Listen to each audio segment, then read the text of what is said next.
अस्सलाम वालेकुम नाज़रीन, welcome to the show big talk. मैं हूं आपकी मेज़बान नताशा हसीब। हम देख रहे हैं मार्केट में कुछ बिहेवियर काफ़ी हद तक रेड टेरिटरी परफॉर्मेंस या फिर हम कहेंगे कुछ डिप्रेस्ड इंप्रेशन नज़र आ रहा है। वो इसलिए भी क्योंकि हम रोल ओवर वीक के अंदर विटनेस कर रहे हैं। रूल आउट नहीं किया जा सकता इन तमाम चीज़ों को, लेकिन ये तमाम चीज़ें इस बात की ज़मानत हैं, इस बात को ट्रस्ट दे रही हैं कि यहाँ पे फंडामेंटल्स काफ़ी हद तक स्ट्रांग नज़र आ रहे हैं।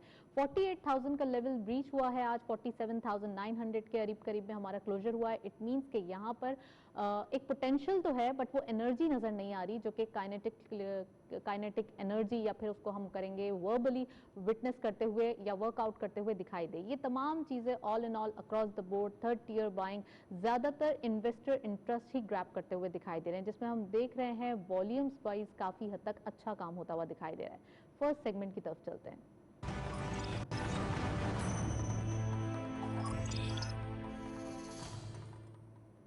Let's have a look on daily highlights. आज की मार्केट की परफॉर्मेंस देखते चलते हैं। ओपन हुई मार्केट 47,987.14 के लेवल पर। हायर साइड पे मार्केट के 48,134.94 हमने देखा। मार्केट ने स्टार्ट में कुछ पॉजिटिव परफॉर्म किया। Lower was 47,873.14 and finally closer हम देख रहे हैं बिलो 48,000 क्लोजर हुआ है 47,900.70 का, यानी कि 86.44 का डिक्लाइन। टर्नओवर में करंटली मार्केट ने 619.11 मिलियन शेयर्स ट्रेड किए हैं। कल के मुकाबले में इजाफा देखा जाता है 8.39 मिलियन शेयर्स का। वैल्यू रही 18.64 बिलियन रुपीस। वैल्यू वाइज भी कुछ नंबर्स ज़्यादा स्ट्रांग नज़र नहीं आ रहे। वॉल्यूम लीडर्स में कोई डिफरेंट बिहेवियर नज़र आ रहा है। आज तीनों ही स्क्रिप्ट्स डिफरेंट अप्रोप्रिएट परफॉर्मेंस दे रहे हैं। सिल्क बैंक इस लिस्ट को लीड कर रहे हैं 0.16 के डिक्लाइन के साथ। 1.92 पे क्लोजर, 52.28 मिलियन शेयर्स ट्रेड किए गए। WTL अनचेंज 3.86 पे क्लोजर रहा, 41.58 का कारोबार रहा एंड लास्टली TPL 1.13 का इजाफा देखा गया, 16.21 पे क्लोजर रहा, 33.93 मिलियन शेयर्स ट्रेड किए गए। ये था वॉल्यूम लीडर्स मार्केट की करंट परफॉर्मेंस। कुछ स्क्रिप्ट्स पार्टिसिपेशन, न्यूली पार्टिसिपेशंस भी देखी जा रही है और अनकन्वेंशनल स्क्रिप्ट्स भी पार्टिसिपेट कर रहे हैं। तो यहाँ हमें ये चीज़ जहन में रखनी होगी कि कहाँ हमें बाइंग करनी है और किस तरफ हमें जाना है। नेक्स्ट सेगमेंट की तरफ चलते हैं।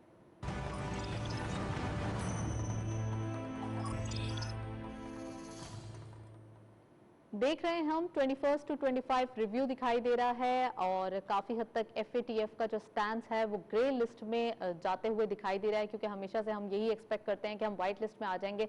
इस बार भी यही एक्सपेक्टेशन है और हम ऑप्टिमिस्टिक हैं कि ग्रे लिस्ट से वाइट लिस्ट में आए। लेकिन आप ये रिपोर्ट देखें, फिर इसको फर्दर डिस्कस करते हैं।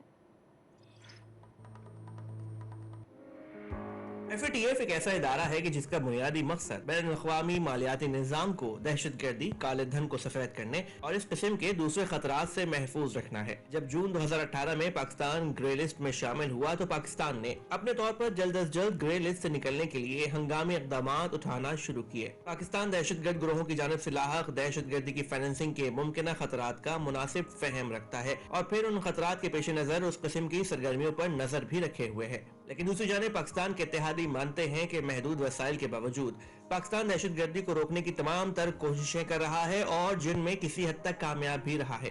फाइनेंशियल एक्शन टास्क फोर्स के आखिरी होने वाले इजलास में इस बात का इतराक किया गया कि पाकिस्तान ने FATF की जानिब से उठाए गए नुकात में से बेशतर पर अमल दरामद कर लिया है, जबकि FATF का होने वाला मौजूदा ये इजलास पाकिस्तान के लिए इसलिए भी अहमियत का हामिल है कि इसे ग्रे लिस्ट से हटाने या बरकरार रखने का फैसला इसी इजलास में किया जाना है। ताहम इस दौरान पाकिस्तान की जानिब से मज़कूरा अहदाफ की तकमील के लिए काबिल जिक्र पेशरफ्त की गई है और इस हवाले से FATF को आगाह भी किया गया है। चुनांचे पाकिस्तान हक बजानिब है कि इस इजलास में इंसदाद मनी लॉन्ड्रिंग की बैनुल-अक़वामी तंजीम की जानिब से पाकिस्तान का नाम ग्रे लिस्ट से हटाने का फैसला सामने आएगा। ज़राए का ये भी कहना है कि पाकिस्तान की जानिब से ग्रे फहरिस्त से निकलने के लिए मुताहरिक सिफारती डिप्लोमेसी अपनाते हुए FATF के रुकन ममालिक से राब्ते भी जारी हैं। पाकिस्तान को FATF की ग्रे लिस्ट से निकाले जाने से मुतालिक इस साल अच्छी खबर आने के कवी इम्कानात हैं। वाज़ेह रहे कि पाकिस्तान एक तवील और सबर आजमा इंतजार से गुजरा है और अब पाकिस्तान हक बजानिब है कि इस ज़िम्न में उसकी काविशों और कुर्बानियों को की निगाह से देखा जाए। एग्जैक्टली अगर हम स्टडी करें एफएटीएफ के उन पॉइंट्स को जो काफी क्रूशल भी दिखाई दिए, पाकिस्तान ने उस पर भी वर्कआउट किया है। फॉरेन मिनिस्टर शाह महमूद कुरैशी का ट्यूसडे को ये बयान आया था कि 27 पॉइंट्स में से आउट ऑफ 27 पे ही काम कर लिया गया है। पहले तो हम ये सुन रहे थे कि 26 पॉइंट्स पे काम हुआ है, 1 पॉइंट इज लेफ्ट, बट अब हम देख रहे हैं कि यहाँ पर 27 पॉइंट्स पे काम किया गया है। और ऑब्वियसली यस कि इतने कम अरसे में इतनी जल्दी तमाम चीजें इंप्लीमेंट करना it's not an easy task. तो ये तमाम चीजें आज के दिन हम डिस्कस करेंगे। वी हैव गेस्ट, उनको वेलकम करते हैं। हमारे साथ मौजूद हैं हनीफ गौर साहब, आप सीनियर वाइस प्रेसिडेंट हैं, फॉर्मर प्रेसिडेंट एफपीसीसीआई, फॉर्मर चेयरमैन आबाद और चेयरमैन हैं गौहर ग्रुप ऑफ कंपनीज के। अस्सलाम वालेकुम sir, welcome to the show. और हमारे साथ मौजूद हैं फहद रऊफ साहब, आप हेड ऑफ रिसर्च हैं इस्माइल इकबाल सिक्योरिटीज के। अस्सलाम वालेकुम, welcome to the show. Thank you. Hanif Gaur साहब, प्रोग्राम का बाकायदा आगाज करेंगे। सबसे पहले जो कि आज का टॉपिक है एफएटीएफ, तो मैं चाहूंगी कि आप फाइनेंशियल एक्शन टास्क फोर्स का जो ये इजलास आता है, और अब तो ऑब्वियसली ऑनलाइन ही तमाम चीज़ें हो रही हैं, क्या देख रहे हैं सर? इतना ज़्यादा पॉलिटिसाइज पास्ट में भी किया गया, ऐसा क्या पाकिस्तान ने कर दिया कि 27 आउट ऑफ 27 जो इनकी शराइत थी उनके ऊपर काम भी किया गया, और प्रॉपरली उन चीज़ों को जो एक हम देख रहे थे नेगेटिव चीज़ें हो रही थी उनको काफ़ी हद तक बेटर किया गया। कैसे देख रहे हैं सर? जी बिस्मिल्लाहिर्रहमानिर्रहीम। देखिए नताशा, एक तो ये कोरोना पैंडेमिक की वजह से जो जून 19 में हमारे ये वक्त ख़त्म होने जा रहा था, जो कि हमें एफएटीएफ ने वक्त दिया था, तो कोरोना की वजह से हमारी एक्सटेंशन की गई कि हमें हर महीने 6-6 महीने का वक्त दिया गया। उससे हमें ये फ़ायदा हुआ कि जो 27 नुकात दिए गए थे, बिल्कुल वक्त के साथ साथ पाकिस्तान ने काफ़ी चीज़ एड्रेस उन नुकात में से काफ़ी नुकात को एड्रेस कर लिया गया था। और हम जब 6 महीने पहले आप ही के प्रोग्राम में बैठे थे और एफएटीएफ पे हम बात कर रहे थे, तो उस वक्त गालिबन 27 में से 24 नुकात एड्रेस हो चुके थे। और ये कभी उम्मीद थी कि अब जो अगले 6 महीने हैं इसमें ये जो 3 नुकात जो रह गए इंशाल्लाह ताला वो भी एड्रेस हो जाएंगे। तो जैसे अभी आपने अपने इंटरव्यू में फरमाया कि आपके हिसाब से 26 नुकात हुए और जो हमारे फॉरेन मिनिस्टर हैं उनके हिसाब से 27 के 27 नुकात एड्रेस हो गए, तो मैं भी मेरे ख्याल से आपसे मुत्तफिक हूँ कि हमारे जो पाकिस्तान के जो नुकात थे 27, उसमें से अभी 26 हुए। राइट। क्योंकि एक जो टेररिज्म का जो लॉ है, जो कि पाकिस्तान के अंदर उस किस्म का लॉ टेररिज्म का नहीं था कि जिस किस्म के एफएटीएफ की डिमांड थी, तो उस लॉ के अंदर यकीनन अमेंडमेंट्स की रिक्वायरमेंट्स हैं। तो वो जो गवर्नमेंट की जो सोच है वो बड़ी पॉजिटिव अप्रोच है, और गवर्नमेंट जो है बिल्कुल एफएटीएफ की जितनी भी जो नुकात हैं उनके वो तमाम के तमाम को वो एड्रेस करना चाहती है। और मैं उम्मीद करता हूँ कि अभी जो ये मीटिंग स्टार्ट हुई है 21 तारीख से, इंशाल्लाह ताला इस मीटिंग के अंदर हमारी जो टीम है पाकिस्तान की, वो काफ़ी इन नुकात को एड्रेस करते हुए एफएटीएफ की टीम को मुतमईन कर देगी। और हमें पूरी कभी उम्मीद है कि इंशाल्लाह ताला हम जो ये ग्रे लिस्ट में हैं, हम साउथ कोरिया की तरह, ईरान की तरह खुदा न खास्ता ब्लैक लिस्ट में नहीं जाएंगे। सर ब्लैक लिस्ट में जाने का तो सवाल नहीं है, लेकिन अब बेनिफिट लेने का टाइम है व्हाइट लिस्ट से। तो आप नहीं समझते ऑप्टिमिस्टिक हैं इस बार आपके, finally we are going in white list, और अभी कोई और हर्डल मौजूद है? नहीं, मैं नहीं समझता कि कोई हर्डल मौजूद है। मैं समझता हूँ कि जितनी भी हर्डल्स थी वो सारी की सारी दूर हुई, क्योंकि वो आपकी सोच होती है। एक हर्डल सिर्फ आजकल के दिनों में ज़रूर फील हो रही है, क्योंकि एक पावरफुल कंट्री है अमेरिका, यूएस जो है, यूएस इसकी रुकन है G7 की, तो वो एक ज़रूर एक चीज़ नज़र आ रही है। क्योंकि आजकल पॉलिटिकल एक इशू बड़ा हॉट स्टार्ट हुआ हुआ है कि जो अफ़गानिस्तान से जो फ़ौजें जानी हैं अमेरिका की, तो वो पाकिस्तान ने एक बड़ा स्टैंड लिया हुआ है कि हमने अपने फ़ौजी अड्डे आपको नहीं देने और अपनी बेसिस नहीं देनी। तो गालिबन यकीनन कोई सफारती तौर पे कुछ अमेरिकन की तरफ से, यूएस की तरफ से कोई प्रॉब्लम्स या हडल ज़रूर आ सकती हैं, लेकिन ओवरऑल जो एफएटीएफ की जो G7 के जितने लोग थे या जो उन्होंने नुकात दिए थे, मैं समझता हूँ कि हमारे मुल्क ने तकरीबन वो पूरे कर लिए हैं। और अगर एक पॉइंट के ऊपर कोई अंडर डिस्कशन वो एक पॉइंट ज़रूर हो सकता है, क्योंकि उसके लिए कुछ छोटी मोटी कानून साजी करने की ज़रूरत है, जो कि गवर्नमेंट इस वक्त कर रही है। काफ़ी डिटेल आंसर दिया है गौहर साहब ने। मैं चाहूँगी रऊफ साहब आप भी इस पे इंट्रोडक्टरी कमेंट करें। एफएटीएफ का स्टैंस नज़र आ रहा है, काफ़ी अरसे से ये हर्डल है, हम देखते हैं मार्केट इसकी एंटिसिपेशन में काफ़ी हद तक काम करते हुए दिखाई देती है, लेकिन फिर जब ये डिसीजन दोबारा कोई अनचेंज या स्टेटस को हो जाता है तो फिर उसके बाद दोबारा मार्केट उसको ज़्यादा रिएक्ट नहीं करती, ओवर रिएक्शन भी नहीं होता। अब क्या देख रहे हैं आप? देखिए, पहले तो मैं अग्री करूंगा गौहर साहब से कि हमारे लिए सबसे बड़ा जो चैलेंज था वो ये था कि हम ब्लैक लिस्ट की तरफ ना जा रहे हों। तो हमारी अब तक की जो अचीवमेंट रही है उसमें एटलीस्ट ये क्लियर हो गया है कि हमारा ब्लैक लिस्ट होना अभी फ़िलहाल वो इन द ऑफिंग नहीं है। Right. अब बात यह है कि हम कब ग्रे लिस्ट से निकल के वाइट लिस्ट में जाते हैं, and it's a matter of when rather than if. 2 साल में हमारी बहुत तेज़ी से प्रोग्रेस रही है, और अभी जैसे आपने बताया कि तकरीबन 27 नुकात जो थे हमारे मेन एक्शन प्लान के, हमने फुलफिल कर लिए हैं। बिल्कुल। और दूसरी तरफ जो हमारा पैरेलल में टेक्निकल कंप्लायंस चल रहा था, उसमें 40 पॉइंट हैं टेक्निकल कंप्लायंस के, जिसमें से हमने 31 कंप्लीट कर लिए थे at the start of the June. इसके अलावा लेकिन एक और मरहला टेक्निकल कंप्लायंस का आता है, वो कहलाता है इफेक्टिवनेस का, और उसके भी कोई 80 से 82 नुकात हैं वो जो कि हमने इफेक्टिवनेस के उनको प्रूव करने। तो ये इस रिव्यू में अगर हम नहीं भी निकलते ग्रे लिस्ट से, तो लेकिन ये बहुत जल्दी हमें नज़र आ रहा है कि हम वाइट लिस्ट की तरफ जाएंगे। राइट। हनीफ साहब, आप अग्री करते हैं जीएसपी प्लस स्टेटस का भी एक इशू आया था और हमें वो भी टैकल कर लिया गया, हमें उसका भी एक सामना हो सकता था और वो काफ़ी हद तक हम बाल बाल बच गए।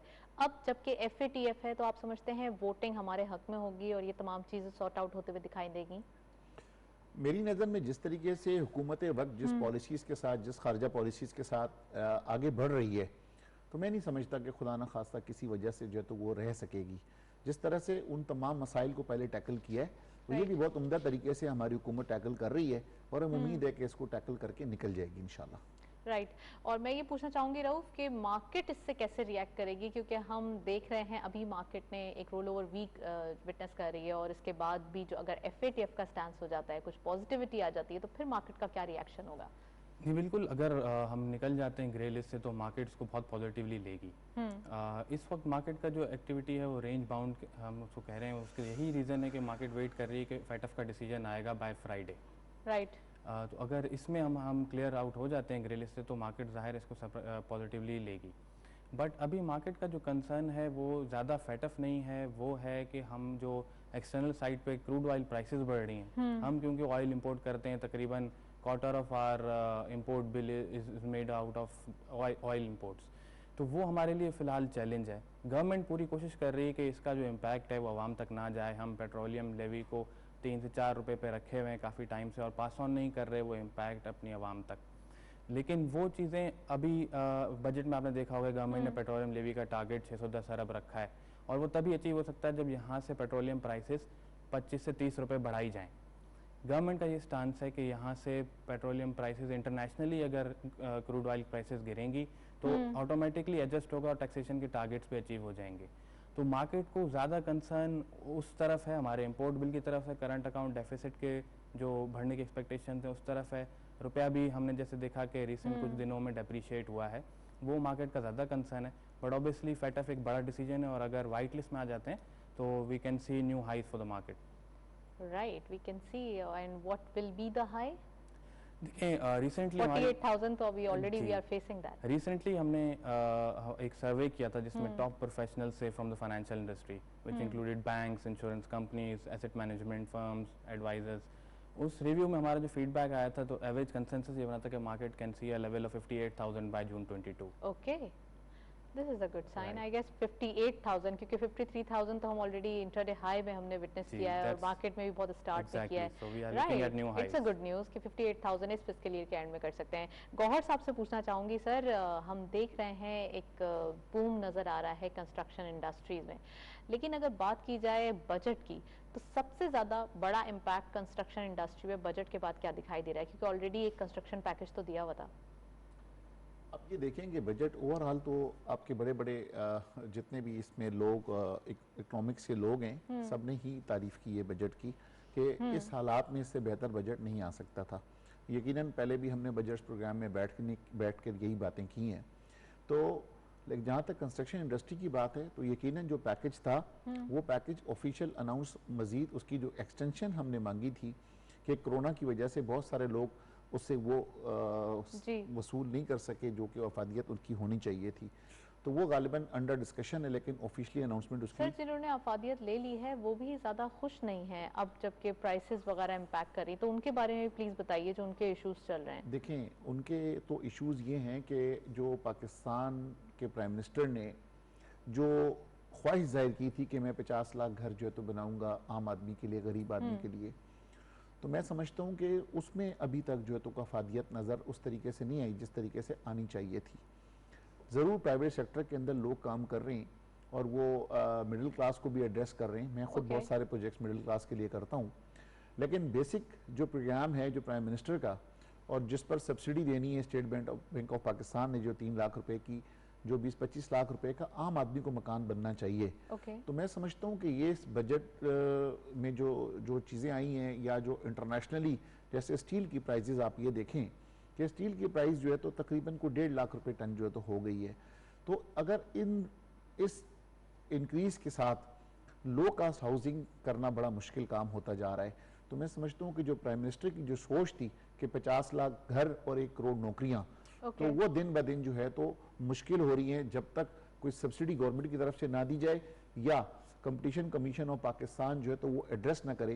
क्योंकि हमारे मुल्क में ठीक है इंटरनेशनली कोई ना कोई महंगाई ज़रूर है आपकी स्टील के ऊपर, लेकिन हमारे यहाँ भी बदकिस्मती से मेरे ही कुलीग, मेरी ही बरादरी के लोग जो कंस्ट्रक्शन इसमें जो इन्वॉल्व है इंडस्ट्री के लोग, वो चाहे वो सीमेंट सेक्टर हो चाहे वो स्टील सेक्टर हो, वो आपस में ही कार्टेलाइजेशन बना लेते हैं। सर क्यों ये कार्टेलाइजेशन क्यों होती है? इसकी कोई रेगुलेटेड कमेटी क्यों नहीं है जो इसको रोके और इसके ऊपर जो है वो अमल दरामद करे कि नहीं ऐसा नहीं होना चाहिए? कार्टेल करेंगे तो पूरा इकोनॉमी को एक ह्यूज हम कहेंगे स्क्रैच लगेगा। नताशा आप बिल्कुल सही फरमा रही हैं। हमारे ऑब्जेक्शन और रिक्वेस्ट ही हमेशा ये होती है गवर्नमेंट से, इदारे सारे मौजूद हैं लेकिन वो इदारे अपना काम नहीं करते। कंपटीशन ऑफ कमीशन का पाकिस्तान का काम ही यही है कि कार्टेलाइजेशन को रोके।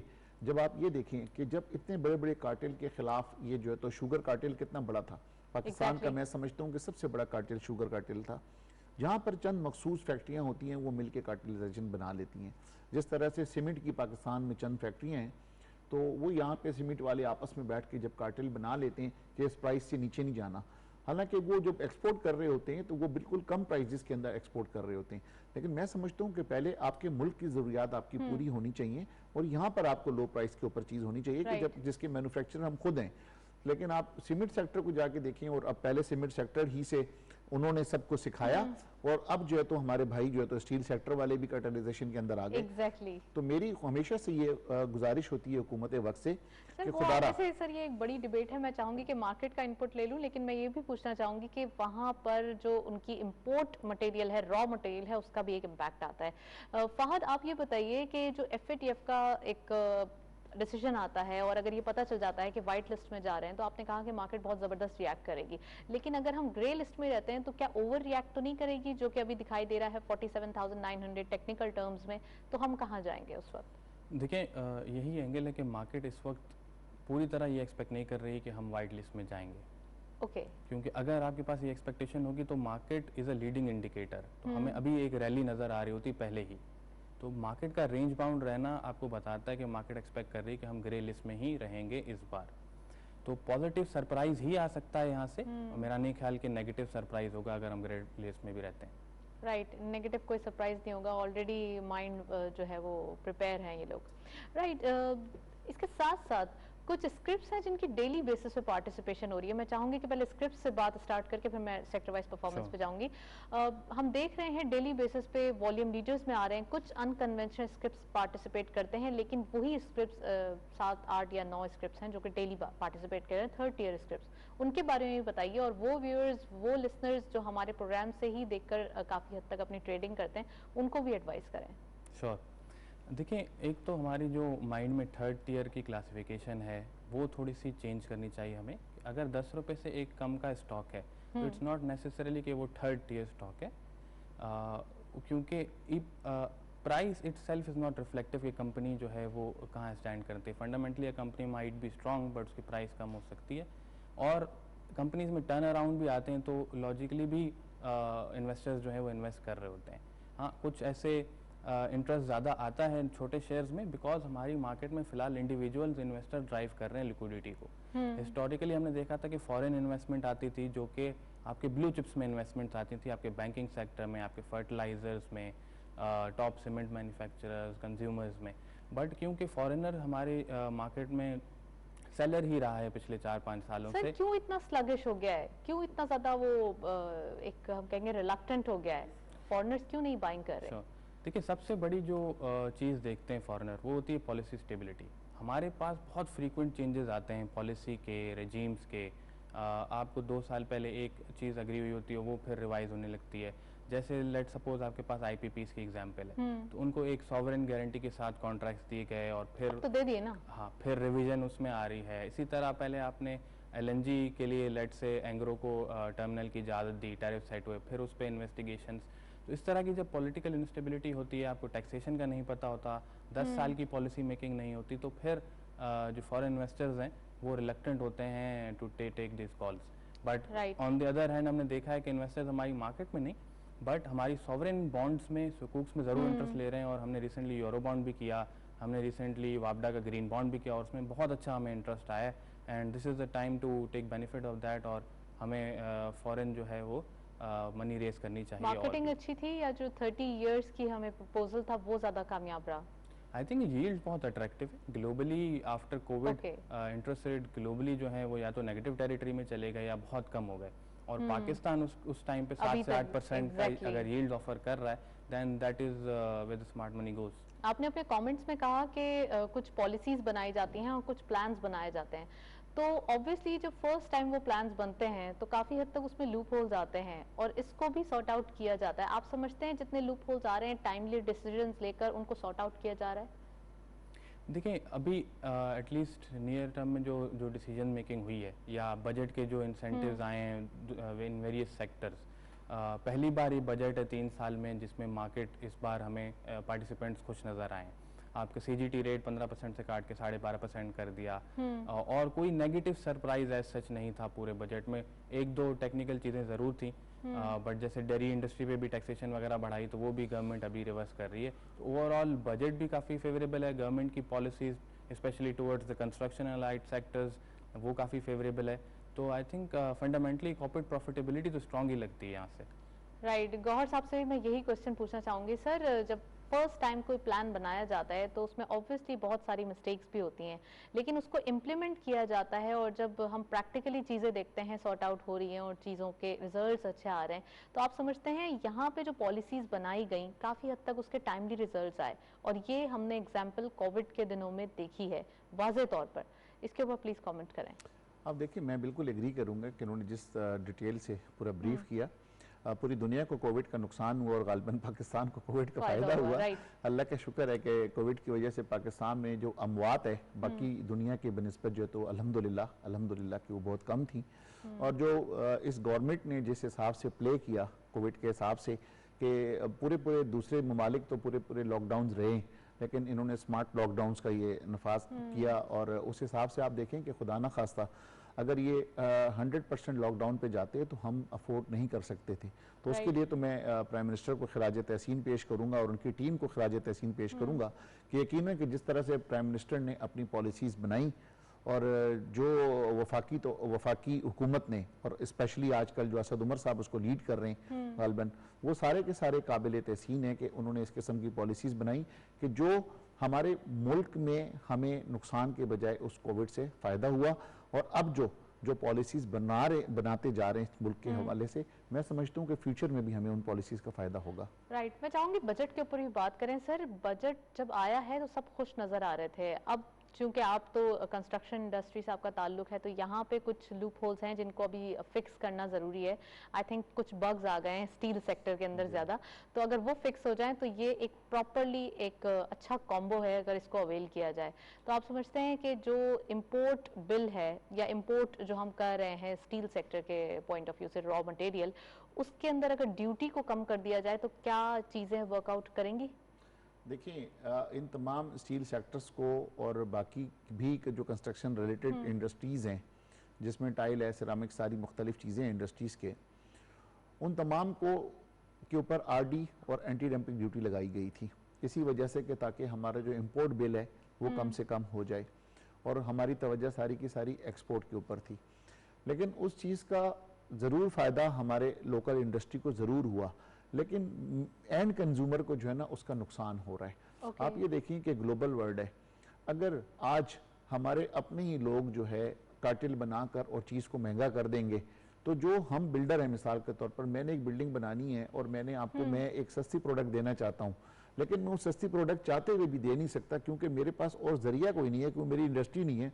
तो मैंने कॉस्ट यहाँ ऑफ जो डूइंग लोकल बिजनेस की बात होती है सर, तो कॉस्ट ऑफ डूइंग बिजनेस यहाँ पर आके थोड़ा सा क्वेश्चन कर रहा है, तो इसको सॉर्ट आउट करने की मैं जरूरत है। समझता हूँ कि अगर हुकूमत वक्त इस कंपटीशन कमीशन ऑफ पाकिस्तान अपना रोल अगर अदा नहीं कर सकती, तो मैं समझता हूँ कि ये जो एंटी डंपिंग ड्यूटी लगाई है और आरडी जो लगाई है, रेगुलेटरी ड्यूटी जो लगाई है, कुछ अरसे के लिए जो है तो इसे दोबारा से हटा दिए, ताकि अगर हमें कहीं से दुनिया से सस्ती चीज मिले तो हम लेकर आके सस्ती कंस्ट्रक्शन तो करके लोगों को दे दें। सर ऑलरेडी काफी सारे इंसेंटिव्स और काफी सारी हम कहेंगे लीनियंसीज दी गई, अब उसके बाद थोड़ा बहुत ये लेना बनता नहीं है, क्योंकि तमाम अगर आप टैक्स सिचुएशन देखें और हर सेक्टर को देखें तो कहीं ना कहीं कुछ ना कुछ काम करने की जरूरत है, और खासकर अगर टैक्स कलेक्शन की बात करें तो पाकिस्तान बहुत पीछे नजर आता है ऑलरेडी और कंट्रीज से। नहीं तो वो तो पाकिस्तान को जो है तो नेक्स्ट मजीद टैक्स पेयर्स बढ़ाने चाहिए। आज तो हम वही कर रहे हैं, आज भी वही पुराना वाला काम कर रहे हैं कि जो टैक्स दे रहा है उसी से हम कोशिश कर रहे हैं कि मजीद वही डाला नहीं जाए। लगाया गया ना, नॉन फाइलर्स पे ज्यादा किया गया, टारगेट्स तो दिए जाएंगे लेकिन सर फिक्स टैक्स रिजीम पे भी जाना पड़ेगा, ये तो हम कितनी बार कह चुके हैं। फिक्स टैक्स रिजीम तो हमारी इंडस्ट्री में तो हो गई ना, कंस्ट्रक्शन इंडस्ट्री में तो एफटीआर की रिजीम तो आ गई। लेकिन सर आप लोगों को पहले भी तो कंस्ट्रक्शन पैकेज भी तो दिया गया ना, उसमें भी तो आपने काफी चीजें अवेल की हैं। कंस्ट्रक्शन पैकेज तो यही दिया गया कि लोग अपनी इकोनॉमी को मजबूत करने के लिए जो आपकी अनडिक्लेयर्ड अमाउंट है वो आप डिक्लेयर कर दें। आप आज डिक्लेयर कर देते हैं तो सितंबर तक आप जो है तो अगर स्ट्रक्चर बना लेते हैं तो उससे आपसे सोर्सेज नहीं पूछी जाएंगी, और अगर आपने प्रोजेक्ट नहीं बनाया उस वक्त तक तो दोबारा वो रेगुलर टैक्सेशन के अंदर जाएगा। ये इस वक्त का ये पैकेज है और ये कानून है। तो बहुत सारे लोग जो थे अनडॉक्यूमेंटेड इकोनॉमी में जो लोग काम कर रहे थे, यकीनन इस पॉलिसी की वजह से डॉक्यूमेंटेड इकोनॉमी में आ गए।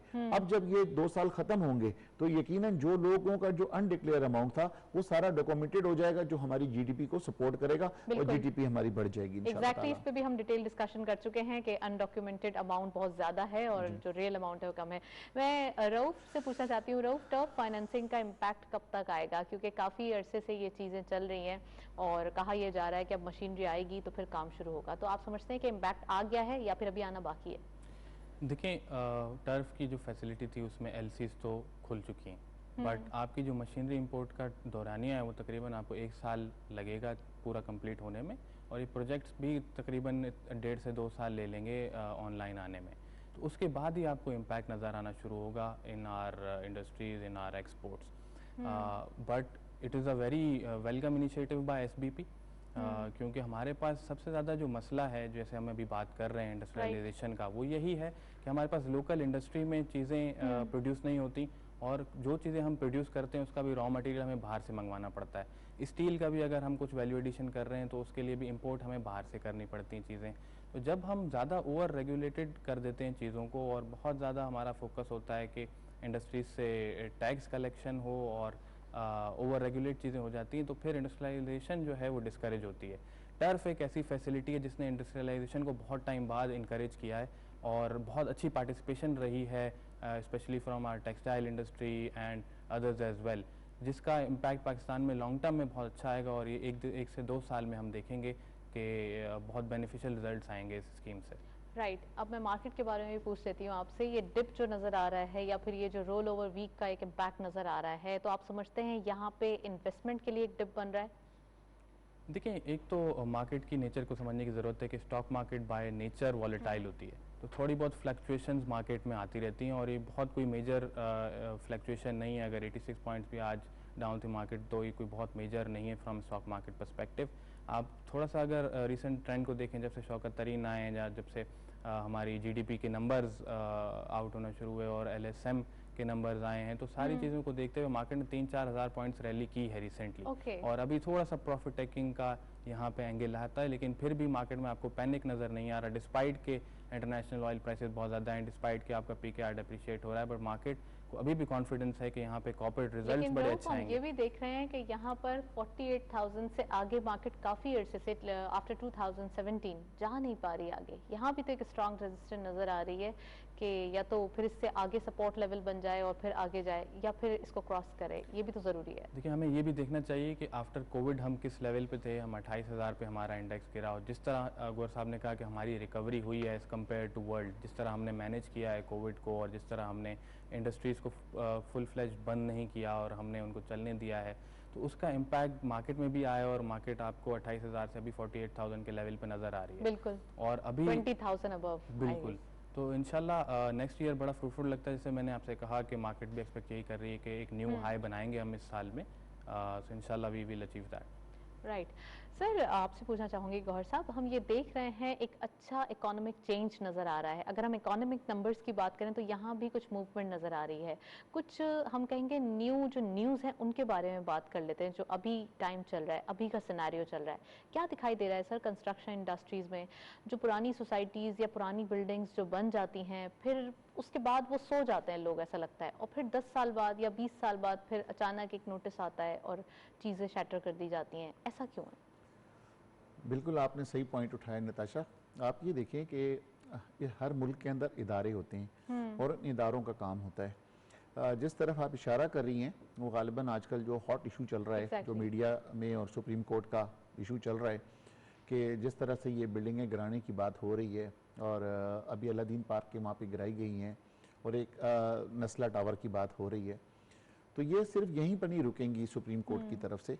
जो सुप्रीम कोर्ट का जो प्लान है वो ग्रेजुअली जो है तो वो उस पिटीशन के अंदर जो है तो जो कराची बदमनी केस था उसके अंदर ग्रेजुअली बढ़ाते जा रहे हैं।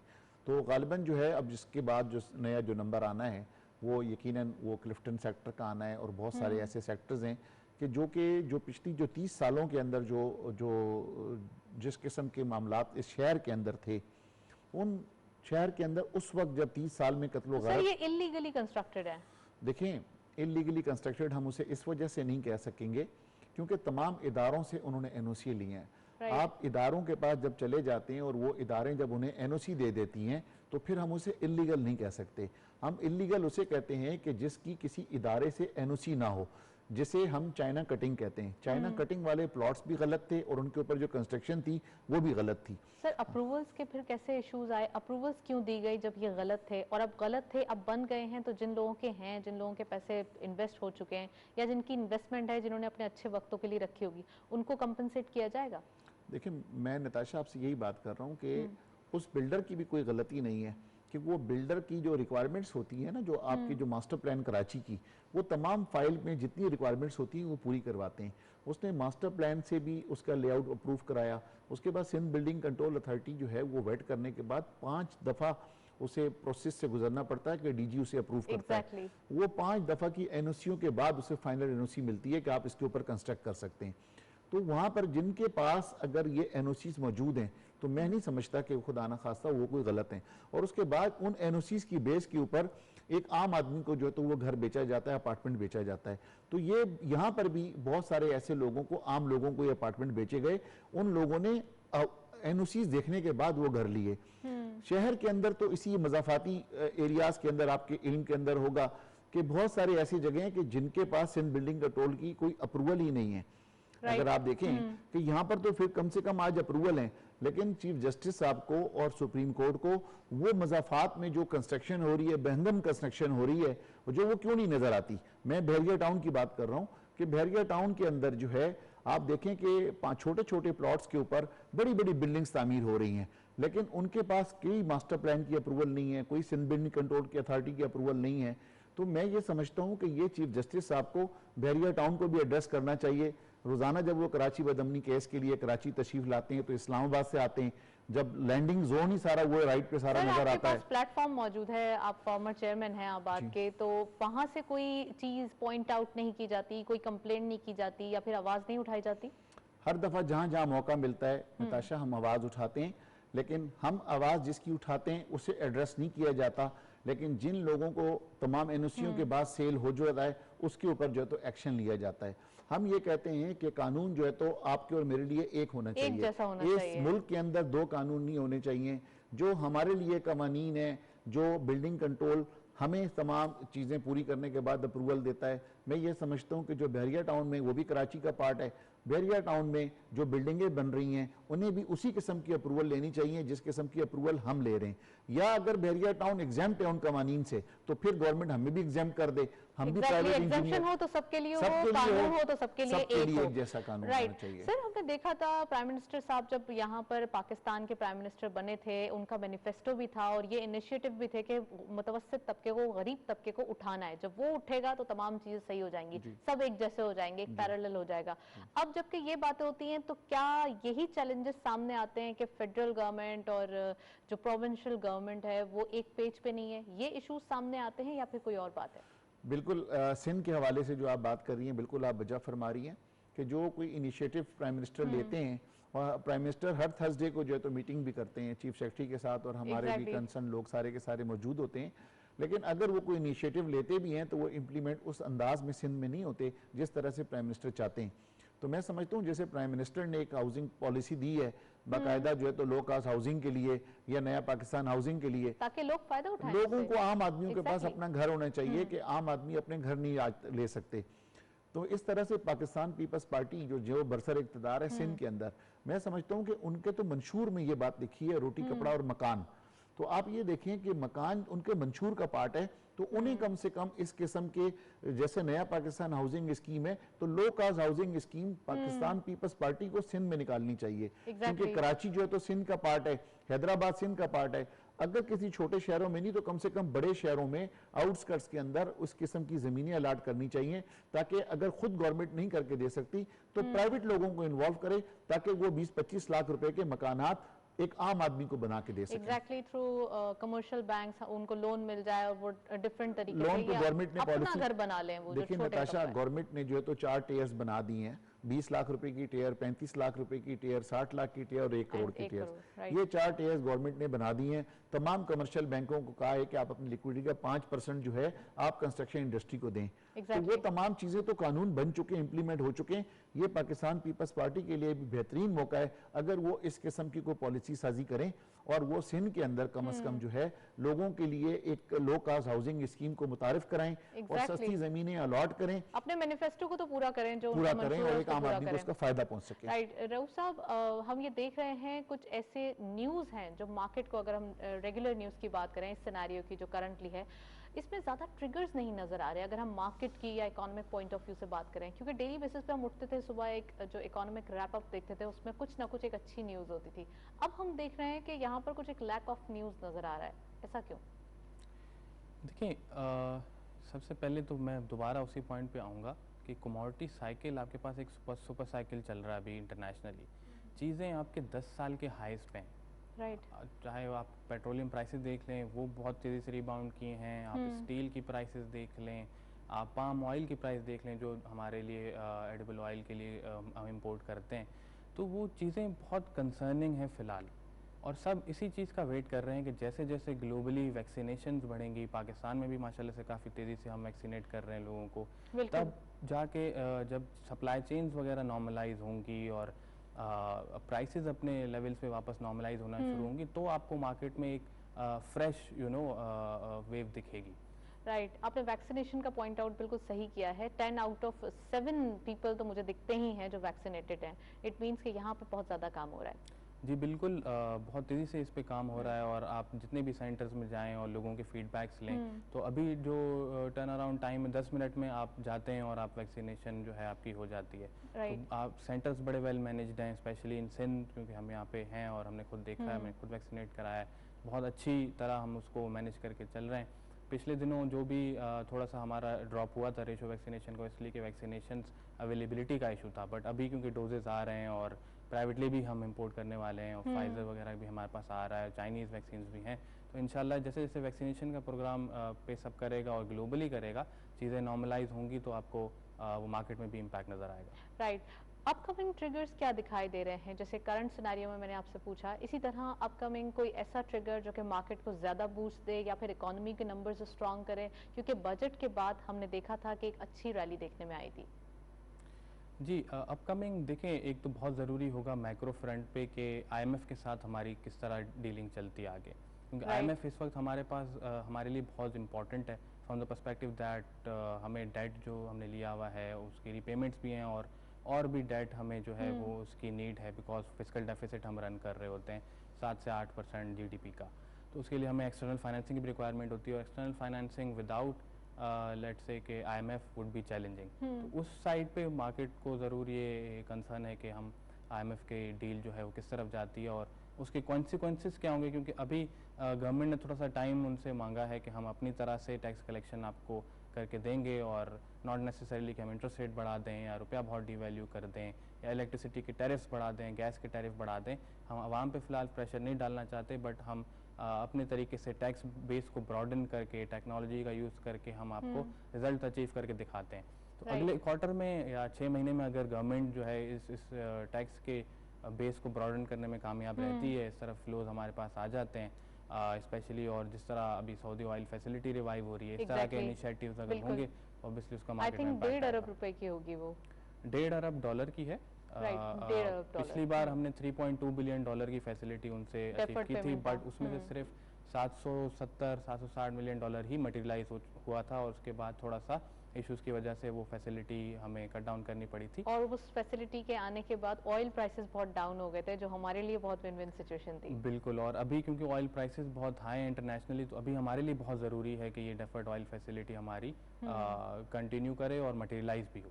राइट गौहर साहब, आपसे पूछना चाहूँगी कि ज़्यादातर ये देखा जाता है हमारे मुल्क में लोकली आजकल बड़े मोटिवेट हैं लोग, business community investment point of view से, और हम देख रहे हैं डिफरेंट बिजनेसेस भी लग रहे हैं। बीच में जब इंटरेस्ट रेट बहुत ज़्यादा हाई हो गया था 13.25 के करीब, तो यहाँ पे एक न्यू इंडस्ट्रीज लगना बहुत मुश्किल हो गया था। लेकिन अब हम देख रहे हैं जैसे फ्रेंडली इन्वायरमेंट क्रिएट किया जा रहा है, यहाँ पर इंडस्ट्रियलाइजेशन भी हो रही है। अब जबकि फॉरेनर्स को ज़्यादा आना चाहिए, तो आप क्या समझ रहे हैं कि ज़्यादा फॉरेनर्स अट्रैक्ट करेंगे पाकिस्तान के बिजनेस को, जबकि यहाँ पे इतना ज़्यादा बिजनेस फ्रेंडली इन्वायरमेंट है? नताशा, आप ये देखें कि ये हमेशा से ख्वाहिश होती थी तमाम बिजनेस सेक्टर्स की कि आप जो है तो सिंगल डिजिट के अंदर जो है तो इंटरेस्ट रेट को लेकर आएँ। जैसे आपने फरमाया कि 13.25, तो आज जो है तो 7 पॉइंट पे आ गया है गालिबन। तो सिंगल डिजिट के ऊपर ये हुकूमत का कारनामा है। आज हमारी इंडस्ट्री में तो 7% के ऊपर मिल रहे हैं।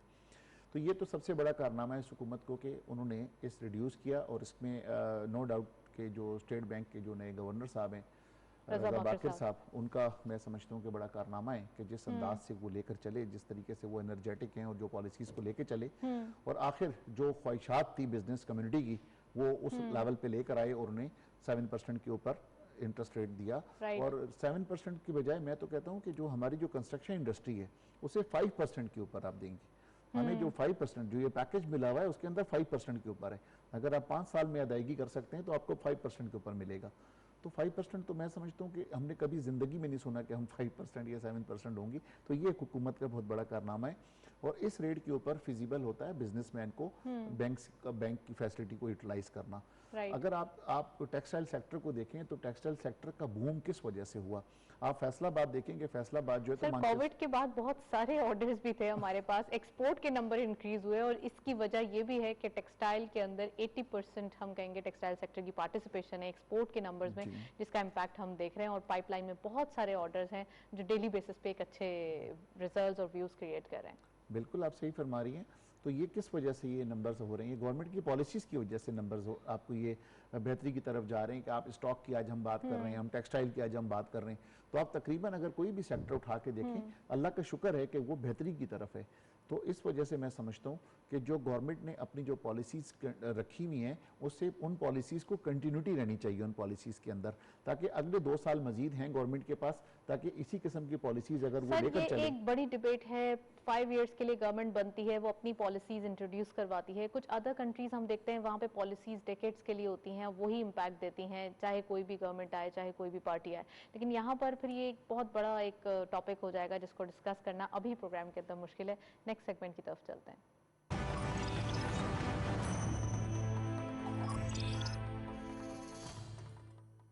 जी, कमोडिटीज और फॉरेक्स के लेटेस्ट अपडेट आज की मार्केट में देखते चलते हैं। गोल्ड की पर तोला प्राइस 1,04,221 रुपीज, गोल्ड पर 10 ग्राम 89,447 रुपीज, इंटरनेशनल गोल्ड रेट पर 1,782.73 डॉलर, ऑयल WTI पर barrel 73.06 dollar, oil Brent crude पर बैरल 74.81 डॉलर। करेंसीज में सबसे पहले यूरो बाइंग रही 187.50, selling was 189.50, UK pound buying रही 219 rupees, selling was 222, US dollar buying रही 158.70, selling was 159.60, Chinese yuan buying at 23.50, selling was 23.65. Saudi Riyal buying at 42.30, selling was 42.80. UAE Dirham buying at 43.10, selling was 43.60. Kuwaiti Dinar buying rahi 481.50, selling was 484 rupees. And lastly, Omani Riyal buying rahi 392.50, selling was 394.50.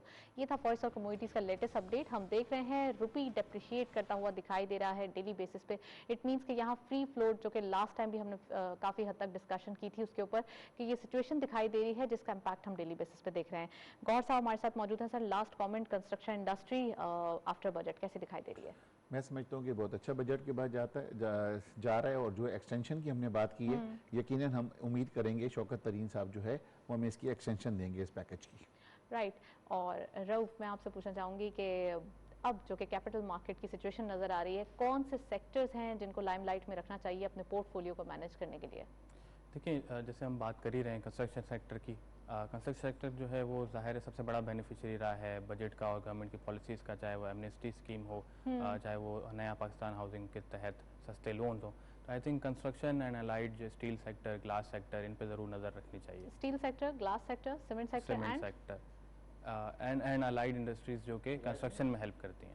Right. Cyclical sectors की बात कर रहे हैं. Thank you so much Fahad, आप हमारे साथ मौजूद थे. काफ़ी डिटेल एनालिसिस. हनीफ कौर साहब, आपका बहुत बहुत शुक्रिया प्रोग्राम में तशरीफ लाए. हम विटनेस कर रहे हैं पॉजिटिविटी और FATF के स्टैंड के लिए हम ऑप्टिमिस्टिक हैं. आने वाले दिनों में कुछ अच्छा डिसीजन आए जिसका इम्पैक्ट इकोनॉमिकली और मार्केट के लिए, दोनों के लिए अच्छा हो.